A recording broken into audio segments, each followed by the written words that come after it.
Welcome back to Living with Pride. I'm James Brown, your host, and let me tell you, I've got Lynn Long in the house, and we're talking about the Danville Support Services, but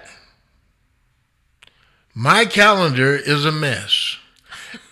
And I've got Kim Carrera in the room, in the house, to talk about the in-between.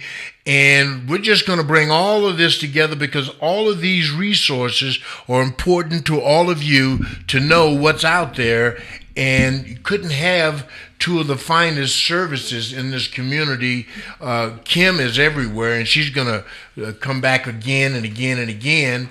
But welcome to the show, Kim. Thank you. It's my pleasure to be here. And I apologize in public for this boo-hoo that I made. You know, I'm booking everybody twice a day, and that's something else.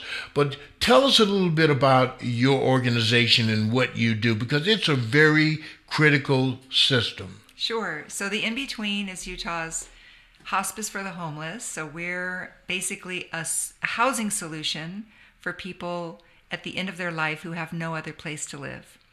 And we partner with hospice agencies to provide that care actually in our home. But what we do is when we find out that a homeless individual has a terminal illness, we work with their doctor to get them into the In-Between. And then with us, they get their own room. They get kind of a suite, so it has a living area and a bedroom. And a place they can call home through the end of life. We connect them with hospice care. Intermountain Healthcare donates hospice care to any of our patients who don't have health insurance, which, while we're still working through the Medicaid expansion issues, that's still quite a few individuals. And then we work with other hospice agencies as well to make sure that everybody has that really critical hospice care at the end of life. So how do you get your clients, your guests? Right. Most of our clients are referred from area hospitals.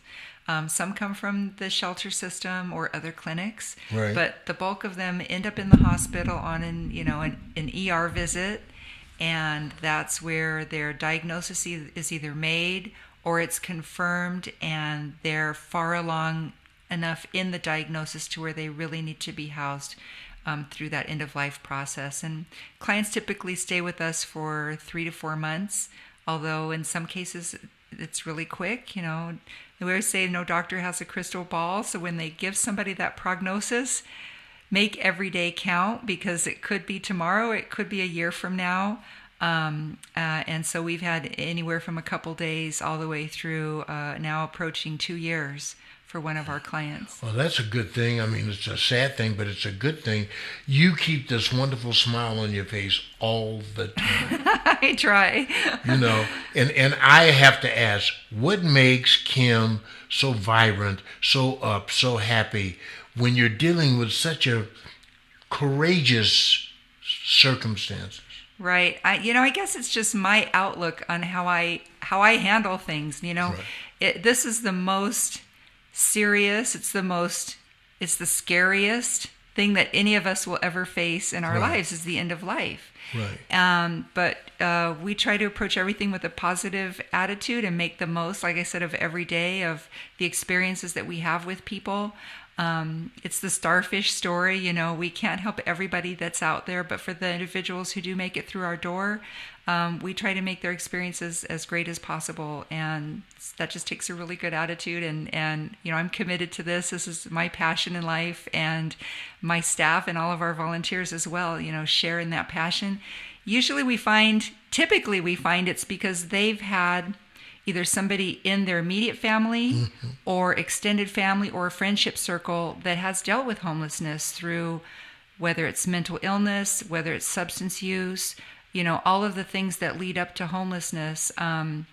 And it's a challenging situation, and it can affect people from any socioeconomic level, right? So we know it has no boundaries. Right. We know multimillionaires that have individuals in their family who have mental illness, and if it weren't for their resources, would be homeless. Right. As well as those who grew up in poverty. So yeah, that just keeps us going. How do you find the system? How do you find the system in all of its intricacies, working with you, working with the issue, resolving the problem?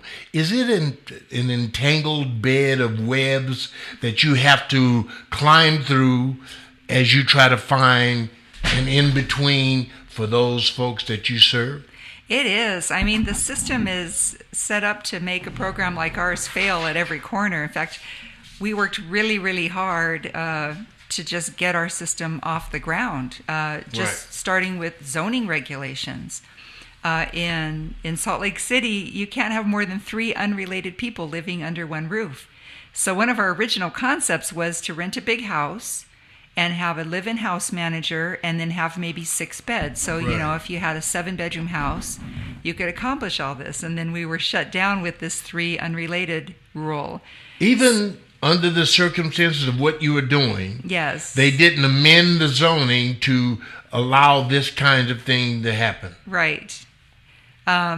We couldn't be a group home. We faced all kinds of things, and we finally found a niche, and we were able to open in the convent on Goshen Street, and our capacity by zoning was 16, and it was only a 10-bedroom house, but we fit 16 beds in there, and we made it work, and we were full up right off the bat. So so we moved last year to a bigger facility, an old nursing home. So it would seem to me that the powers that be would start looking at the configuration of these things and determine that they need to have amendments in the zoning laws and the rules to accommodate these kinds of things, because the other side of it is the homeless is out of hand.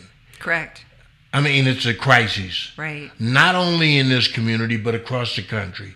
Every city you go in, they have people living in the parks, sitting on the benches, sleeping in the shopping carts. It's absolutely out of hand. Yeah, and state by state and even city by city, it varies so much. And the in-between's unique in the United States. We now are licensed for 50 beds.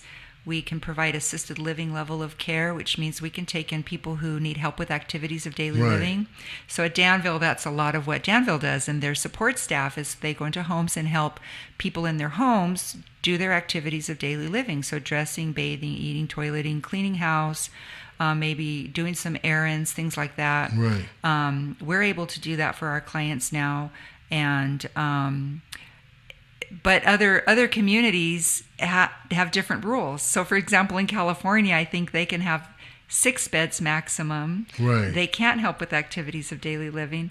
In New York, I want to say it's 2 beds or 4 beds. It's incredibly small, and that's the state of New York. And not every state even has a mechanism to do something like the in-between does. Right. So I always try to help people figure out how to work with the existing rules in their state and community to make this something like this happen in their community. So are we going to find a time that we're going to go out into the rural areas and we're going to find land that's not necessarily under a fixed zoning kind of situation and build communities where we take people from the cities, if you will, out to these communities where they can live in this kind of environment that is specific for their needs?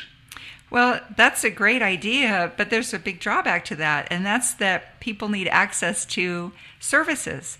So predominantly our folks need access to their hospital and their medical care provider. So being out in a remote rural area is challenging for them. So you've got the other side of it. So if you're going to build that kind of community, you now got to think about building a community that has all the services available the clinic right there. And everything right there. And so we get into a segregated kind of mentality. That's right. And an isolated, segregated issue where now we're having to build a city, if you will, and its same fabric of management. Correct. Out in the middle of nowhere. Yeah. So the logical place to do something like this is in an existing community where all these resources exist. Right. And, homeless individuals, there's a fear. Some people have a lot of fear in regards to the homeless population, and I shared that fear in the beginning, too. It was an unknown to me. They're dangerous. Right. They're dangerous. This is scary. You feel like New York back in the olden days when you would put all your money in your shoe and be afraid to walk down the street. And the more I got to know people in this population, the more I realized they're just human beings.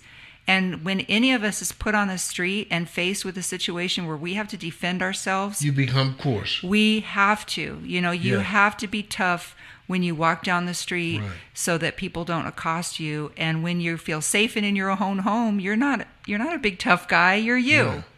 You're probably a teddy bear. So that's And what I we want you to find. know I'm a teddy bear. Just remember that. I'm a teddy bear. That's right, So that's what we find. People we see their natural personality come back after they've Right. been with us and stabilized for a while, and they realize they don't have to hoard food because they're going to be fed. They don't have to hoard clothing because they're going to receive their clothing. Interesting. That's why they say, in what's called the social determinants of health, that the whole healthcare system is looking at these determinants of health to say what drives overall population health. And some of the factors are feeling safe, having housing, and having your basic needs met. So mental health, whether you're in a good mental health status or state of mind, has a lot to do with ultimately how you feel, how you react to how you feel, and how you get along. That's right. Yeah. I got a tummy ache, and that means I've got an attitude. Yeah. I'm starving, and so I'm I've got an angry. attitude. Right. Exactly. Yeah. So It's interesting because we're now looking at how we solve these problems, what tactic we need. Our political arena is so congested with superficial issues that the problems have gotten out of hand, and they don't know what to do because they're worried about how many cars are going down Main Street Right. rather than where they're going. Mm-hmm. Right. And to me, it's about taking care of people. You Right. know, we have a great country, we have a great community, and it's great because we take care of each other. We take Right. care of our friends and family. Most of us are nice to our neighbors, and extend that. I mean, that's the whole basis of Christian philosophy, right? Is love thy neighbor. What do you need the most to make your organization more efficient, more resourceful? Well, I hate to just jump right in, but we need money. Our healthcare system doesn't reimburse for the services that we provide at the in-between. So hospice care is covered by Medicaid, but not your living situation. So that room and board component is not covered under our healthcare system. Hospice, of course, can't be delivered in a shelter or a motel or in an encampment under an overpass or out in the desert. It has to be delivered in a home. It requires a caregiver, actually. So not only does it require somebody to have a home, but it requires that person to have caregivers around them who can provide the support that's needed at the end of life. All those things are missing for a homeless individual, and yet our system doesn't provide any alternative for them. So we have to raise all the money to run our organization and bring people in, and that's It's $1.5 to $2 million a year. So it's a lot of money, and everything you're helps. spending a lot of time just doing that. It does take a constant effort to just do And that. it takes away from the services and the ability to do those services better Right. and well. Well, we need more staff. We always need more staff to be able to do our work and to serve more people. So what we always face is staffing limitations, and that's because we have to pay our staff, and we need money to do that. So it's that chicken and egg circle, I'm just listening to your tone, and when you got to money, your tone changed. I mean, it's amazing. You went from a very happy personality conversation to, wow, why do I need money? Right. And so many people tend to associate money with a happy ending. It really becomes a devastating, negligent process because you're asking, give me some money, and people wonder why people need a job.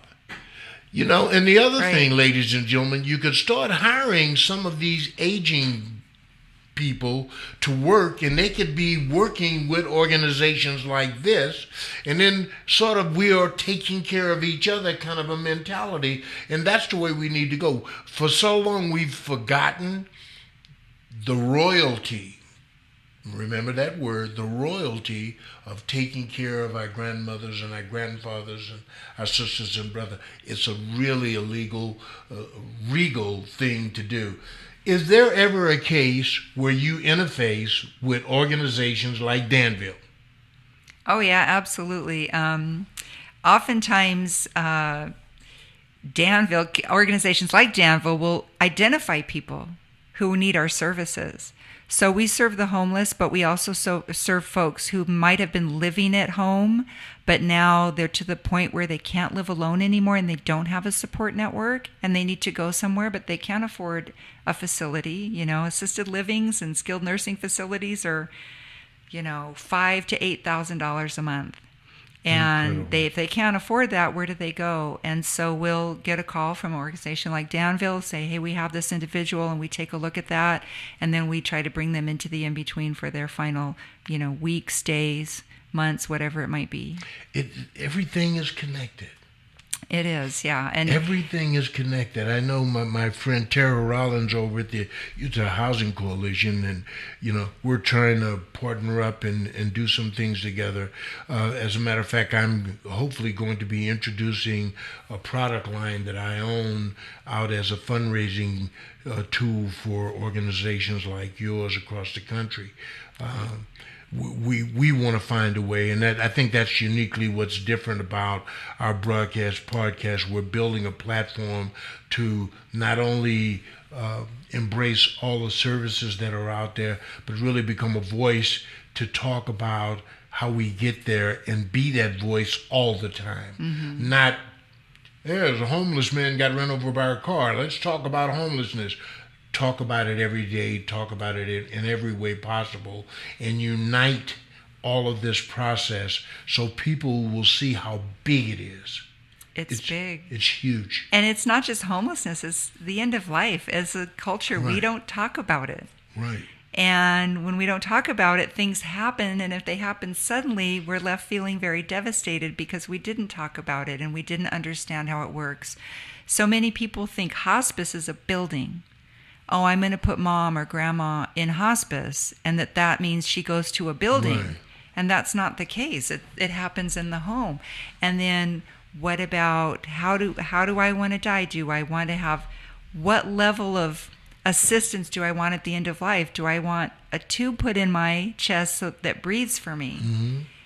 And a lot of people will look at the advanced directive form and they'll just check yes to things, not really understanding the ramification of that thing. Right. Well, that means that tube's probably never coming out, and it might keep you alive, but you have no quality of life. No mobility. You're bedridden. You're not, may or may not be cognizant, but nobody knows if you are or not. And is that really what you want?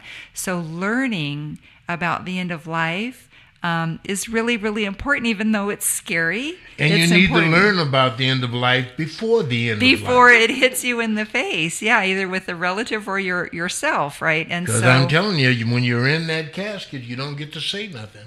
That's right. It's the first quiet place you ever will go to. So you have to pay attention to that. Mm-hmm. That's important. Lynn, you've got all of these services. Right. You deal with this on a daily basis. With your organization, what is it you see that is needed the most? Money. Just like Kim said. I think a lot of people don't have the resources. Right. So it's our job just to help guide them what they might be eligible for. Some are veterans that have aid and attendance that they could be eligible for. Right. And that's about $1,800 a month that could help pay for their care. That's incredible. And that's something they can get through the VA. And just resources. But you have to know that. Yeah, they don't know. People usually don't know until they're in a crisis. Right. And that's when Kim sees them, and that's when I see them. We try to educate people and just let them know what to do before that happens and get ready and prepare. Buy long-term care insurance if you can, Plan on living a long life and just plan ahead. What does this kind of platform do for you guys? Living with Pride broadcast, podcast, what does it do for you? Is it an instrument that will have a benefit for you? I think it's the message that people get because they listen to your show and they don't know about us. And so it's just education and teaching people where they can go when they need the help. They might know someone that knows someone, Right. and that's just word of mouth. And so just getting the message out where they can go and who they can call. I mean, I don't know anything. I'm learning all of this stuff accelerated.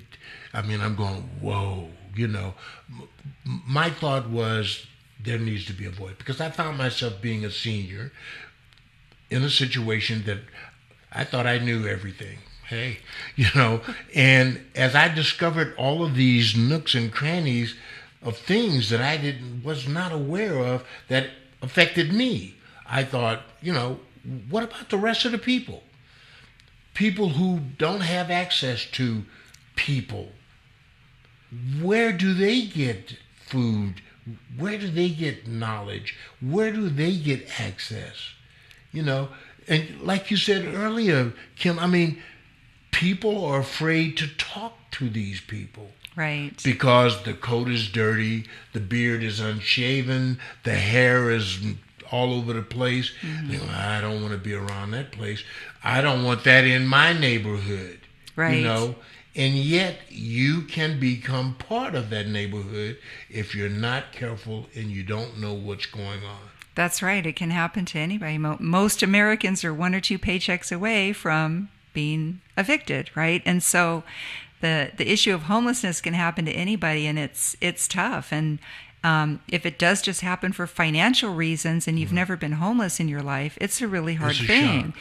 And the last thing we want to see as a society is somebody ends up in a shelter and they can't pull themselves up and out of that, and then they become indoctrinated into that lifestyle, and then there's the peer pressure of, okay, start doing drugs and start doing illicit behaviors to earn money, and we don't want to see that happen to anybody. I mean, especially youth. You see youth being exited from the home and fall into these situations. They're very I don't want to say gullible, but they can be molded into adopting that lifestyle.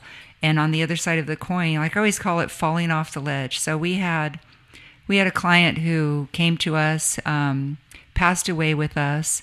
On his deathbed, we were able to connect him with his mother, and they hadn't spoken. This had to be a young person. It was an older man. Late 50s. Okay, that's a young man. Young man, my age. He hadn't spoken with his mother for 25 years. Right. They were able to, share some things. He couldn't speak, but we were able to tell her, we know he would say he's sorry and that he loves you. And she was able to say, I forgive you and I love you. He couldn't speak, but there were tears rolling down his eyes. He passed away later that night. And you witnessed this. Right. And the interesting thing about him is we post an obituary for our clients on our website, and we got a phone call one day from a woman who recognized him. Right. Well, she worked with him on Wall Street. He was a Wall Street banker. Jeez. So alcohol was his drug of choice, and it destroyed his life. He was a very smart man. We knew that when he came to us. He was very articulate and very organized. But I say people fall off this ledge and they fall into this pit. And, some people say, well, they need a hand up. And I say, no, they need somebody to get a big crane and throw the hook down and try to winch them up out of that pit. And at the same time we're trying to pull them out, there's another hook trying to keep them in the pit. Because it's so much going on in their mind. I mean, it's like not winning a race. No matter how good you were in the race, you don't win, you carry that burden. You carry that burden, and there are so many influences, outside influences, that are Exactly. trying to keep you in the pit. And if there's addiction or mental illness involved, the other thing with mental illness I always say is, we have a lot of compassion when we meet an individual with Down syndrome. Right. There's a physical affect. We instantly know, this Right. person, whether it's a child or an adult, is probably being taken care of by somebody, probably can't live alone, can't Right. really be expected to hold down a job like the rest of us. Right. And we know society needs to take care of that person for the rest of their life. But there are other mental illnesses that are very debilitating, that have no physical affect, and you don't know the person suffering from that mental illness. There are no cures. And again, it can strike anybody, from the rich on down. Right. And so when we drive down the street and see a homeless person, there can be an instant judgment of, oh, go get a job, or, why don't you straighten your life out? And in some cases, it's just really, really challenging for that person to do that. And I think that's a false expectation on the part of society. Without a doubt. I did an undercover story when I was with ABC News, and I dressed up as a homeless person. I had a beard on and a wig on, and people would say to me, I would give you money, but I'd rather see you go get a job. And I would say, give me a job then. Right. Give me a job. And they didn't know how to handle that. Mm-hmm. Well, I don't have a job. I said, but you're telling me I should get a job. Give me a job. And it was just interesting. I made $600 a day. Right. 3 days out, undercover microphone and camera. And we did the story, and it was amazing what we discovered. But we have this distance. We separate ourselves from the haves and the have-nots. Mm-hmm. And then we concern ourselves that they need so much that they're taking from us, we think. Could be something like that, yeah. I know. And I know a lot of homeless individuals who refuse to panhandle. And I know panhandlers who aren't homeless. I do too. So that's what we discovered. Part of the economics of panhandling, I think, is a whole nother topic that it's I think someone smarter than me should delve into. Yeah.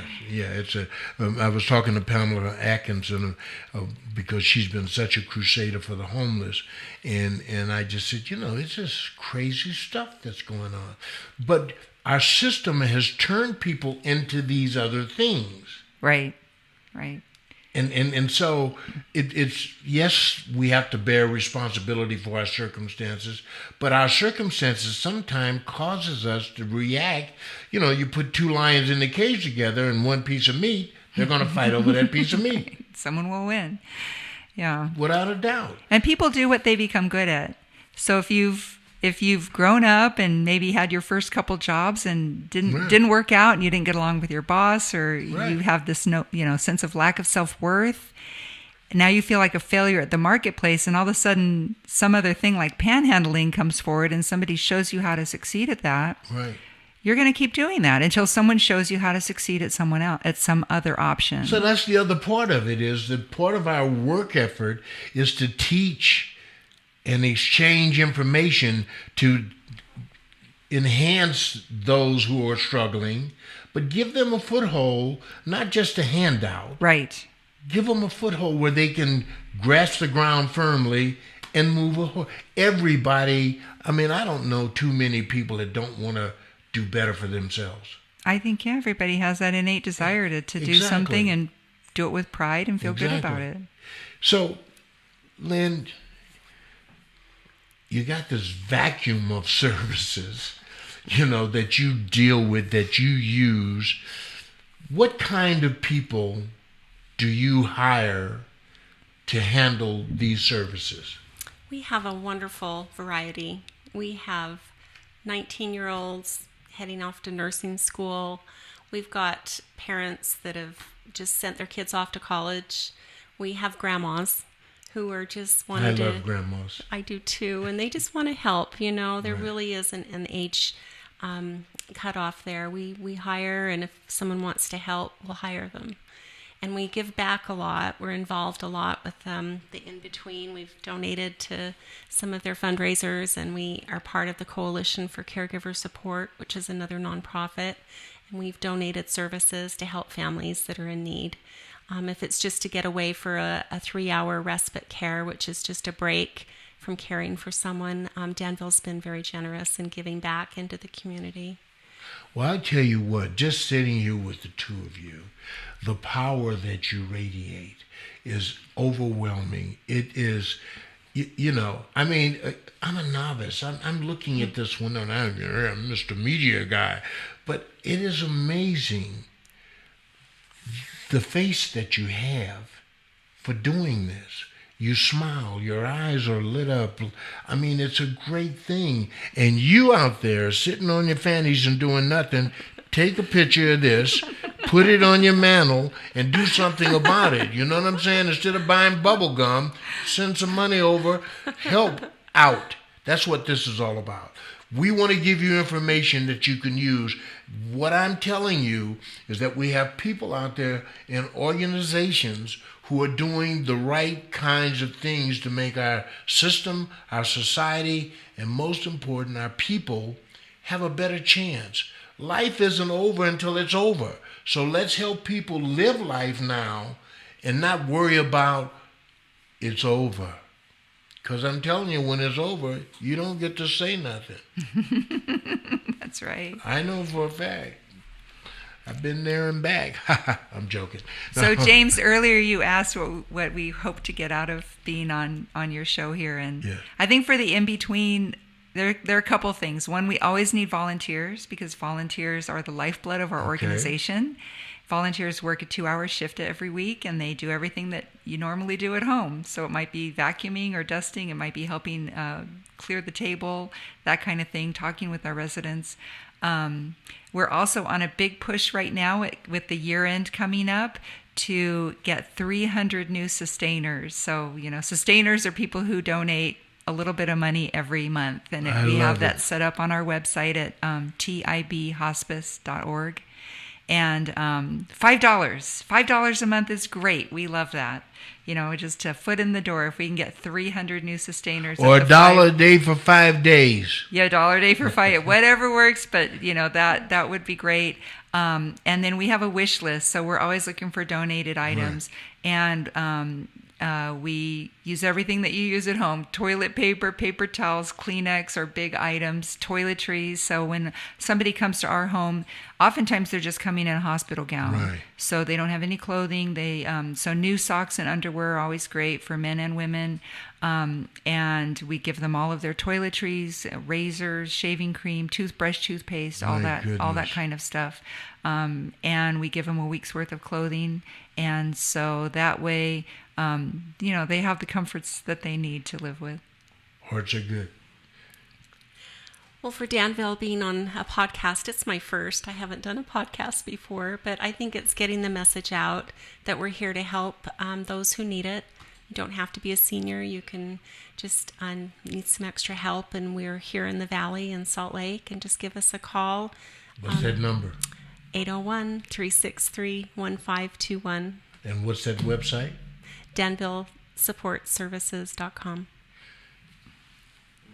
Our website? Yep. TIB Hospice for the in between. TIBHospice.org. Hey, this has been a great show. I'm telling you, I'm enlightened by the information that I've just received. I'm going to share it with you. You can go to our webpage, livingwithpride.org. You can go to our YouTube channel, livingwithpride.org.